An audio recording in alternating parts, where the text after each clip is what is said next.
YCP అధికారంలోకి వస్తే తెలుగుదేశం భూస్థాపితం అయిపోతుంది, తెలుగుదేశం అధికారంలోకి వస్తే వైసీపీ భూస్థాపితం అయిపోతుంది. భూస్థాపితం అనే పదాలే సబ్జెక్టు తెలియని, రాజకీయ పరిజ్ఞానం లేని అజ్ఞానులు మాత్రమే మాట్లాడగలుగుతారు. ఎవరికి ఏ పార్టీ భూస్థాపితాలవో. చివరికి శిబు సోరెన్ అనేటువంటి వాడు జైలుకి వెళ్ళి ఉంటే వాళ్ళ కొడుకు ఇప్పుడు జైలుకి వెళ్ళాడు, అయినా జార్ఖండ్ ముక్తి మోర్చాకి ఏమైంది? లేకపోతే స్వయంగా జయలలిత పార్టీ, జయలలిత జైలుకి పోయింది, శిక్ష కూడా అనుభవించి వచ్చింది, ఏడిపోయింది.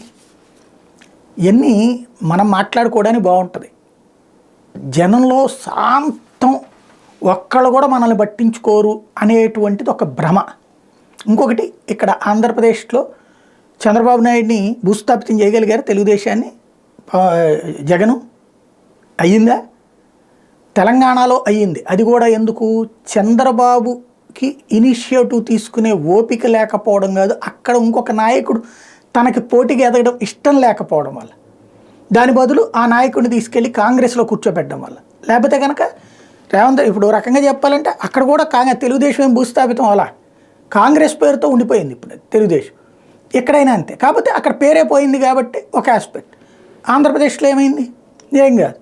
వైసీపీనైనా అంతే, ఒక్కసారిలో భూస్థాపితం అయిపోతుంది. ఒకళ్ళు ఎన్నికలు వచ్చేస్తే ఇంకోళ్ళు అంటే కాంగ్రెస్ పార్టీ ఎప్పుడో భూస్థాపితం అయిపోవాలి, కమ్యూనిస్టులు అసలు లేకూడదు. కాబట్టి భూస్థాపితాలు లాంటి అతి వ్యాఖ్యలు వదులుకుంటే బెటర్ ఏమో.